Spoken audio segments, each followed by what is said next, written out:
அழிவுக்கு முன் வருவது அகந்தை, வீழ்ச்சிக்கு முன் வருவது வீண் பெருமை.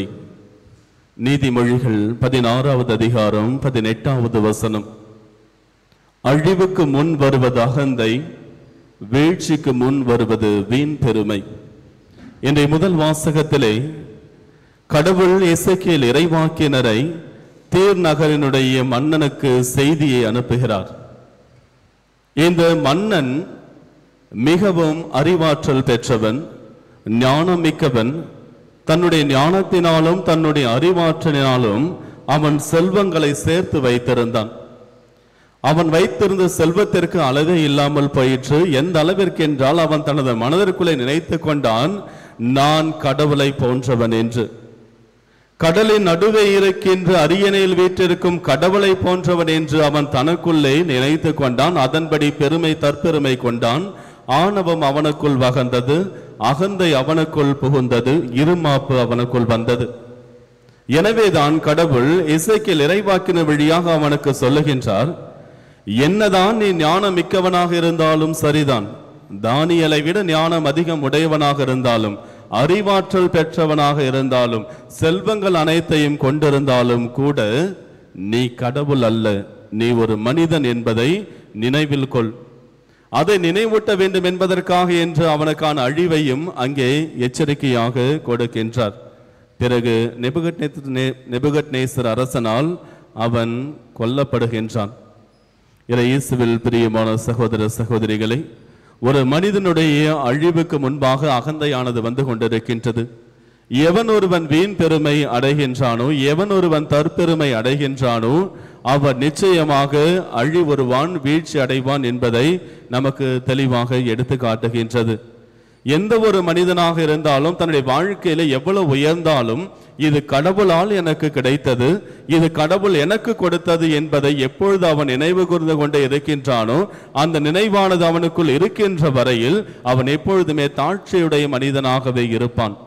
எப்பொழுது இது என்னுடைய சுய உழைப்பினாலோ அல்லது என்னால் மட்டுமே இது கிடைத்தது என்ற நினைவு வருகின்றதோ அப்பொழுது அவனுக்குள் அந்த வீண் பெருமையும் தற்பெருமையும் அகந்தையும் இருமாப்பும் குடிகொள்ள ஆரம்பித்துவிடும்.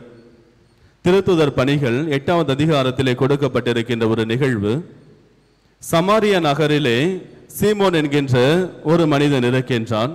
அவனுக்கு தெரிந்த மாய வித்தைகளை எல்லாம் வைத்து கொண்டு அங்கிருக்கின்ற மக்களிடத்திலே அவன் ஏராளமான வித்தைகளை காட்டிக்கொண்டு தான் ஒரு மிகப்பெரிய மனிதன் என்று அவன் அங்கே வலம் வந்து கொண்டிருக்கின்றான். மக்களும் அவன் செய்கின்ற அந்த மாய வித்தைகளை எல்லாம் பார்த்துவிட்டு அவனை நம்பி அவன் பின்னால் சென்று கொண்டிருக்கின்றார்கள். அவன் ஒரு கட்டத்திலே தான் கடவுளை போன்று மிக அதிகமான வல்லமை உடையவன் என்றும் சொல்லிக் கொண்டிருக்கின்றான். அந்த நேரத்திலே சமாரிய நகருக்கு திருத்துதர் பிலிப்பு அங்கே ஆண்டவர் இயேசுவை பற்றி அறிவிப்பதற்காக என்று வருகின்றார். அவர் ஆண்டவர் இயேசுவை பற்றி அறிவிக்கின்றார். அறிவித்த பிறகு அங்கே அவர் நிறைய அற்புதங்களை செய்கின்றார். பேய் பிடித்தவர்களை எல்லாம் அவர் குணமாக்குகின்றார், நோய்வாய்ப்பட்டவர்களை குணமாக்குகின்றார், இன்னும் நிறைய அற்புதங்களை செய்ய ஆரம்பிக்கின்றார். இதையெல்லாம் பார்த்த மக்கள் பிலிப்பிடத்திலே வந்து அவர்கள் அவரோடு சேர்ந்து கொள்கிறார்கள். இதையெல்லாம் பார்த்து கொண்டிருந்த சீமோனும் பிலிப்பிடத்திலே சேர்ந்து கொள்ளுகிறான். ஆனால் அவனுக்குள் இருந்த அந்த தற்பெருமையும் அவனுக்குள் இருந்த அந்த இருமாப்பும் ஒருபோதும் அழியவில்லை. பிலிப்போடு சேர்ந்து கொள்ளுகிறான். பிலிப்பு என்னவெல்லாம் செய்கிறார் என்பதை அவன் பார்த்து கொண்டிருக்கின்றான். பிலிப்பு இவ்வாறு செய்து கொண்டிருக்கின்றார். பிறகு இந்த செய்தியானது எருசலேம் நகரில் இருக்கின்ற திருத்துதர்களுக்கு செல்லுகின்றது.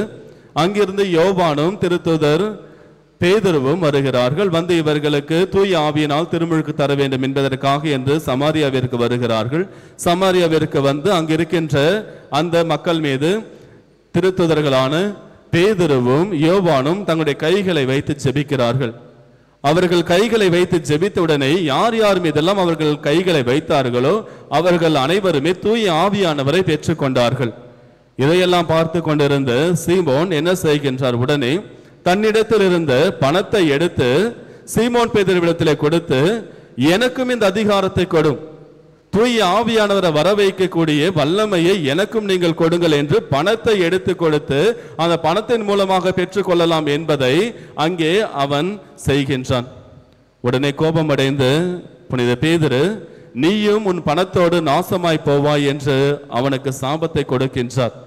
அதன் பிறகு அவன் கெஞ்சுகின்றான், மன்றாடுமாறு அழைக்கின்றான்.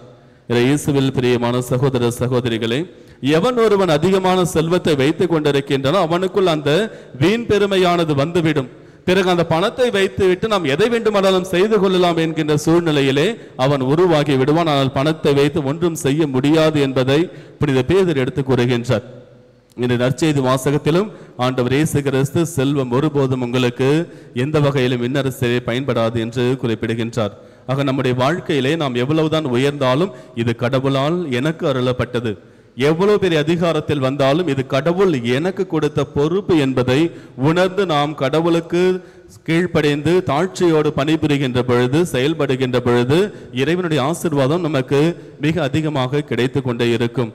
ஆண்டவர் இயேசு கிறிஸ்து கூறுவது போன்று லூக்கா நற்செய்தி 14வது அதிகாரம் 11வது வசனத்திலே சொல்லுகின்றார், தன்னைத்தானே தாழ்த்துவோர் உயர்த்த பெறுவர், தன்னைத்தானே உயர்த்துவோர் தாழ்த்த பெறுவர் என்ற அந்த வார்த்தைகளை நாம் நினைவில் வைத்துக் கொள்ள வேண்டும். அப்பொழுதுதான் இறைவன் நம் ஒவ்வொருவரிடம் நிறைய ஆசீர்வாதங்களை அருள்வார். எவன் ஒருவன் எப்பொழுது பார்த்தாலும் சக மனிதர்களை கீழ்நோக்கிய பார்வையோடு தாழ்ச்சியோடு நோக்குகின்றானோ அவனால் மேலே செல்ல முடியாது என்பதுதான் உண்மையான ஒன்று. ஏனென்றால் அவன் பார்வை முழுவதும் கீழ்நோக்கி மற்றவர்களை ஏளனமாக பார்க்கக்கூடிய அந்த பார்வை கீழ்நோக்கி இருப்பதால் எப்படி மேல் நோக்கி பார்க்க முடியும், எப்படி மேல் நோக்கி செல்ல முடியும்? ஆக எவன் ஒருவன் தாழ்ச்சியோடு இருந்து கொண்டு மற்றவர்களை பார்க்கின்றானோ அவனால் மட்டுமே மேல் நோக்கி உயர்வடைய முடியும். இதை நீதிமொழிகள் மிக அழகாக சொல்லுகின்றது. நீதிமொழி 18வது அதிகாரம் 12வது வசனத்திலே சொல்லுகின்ற வார்த்தைகள், முதலில் வருவது இருமாப்பு, அதனை அடுத்து வருவது அழிவு, மேன்மை அடைய வேண்டும் என்றால் தாழ்ச்சியே வழி என்று குறிப்பிடுகின்றார். ஆமீன்.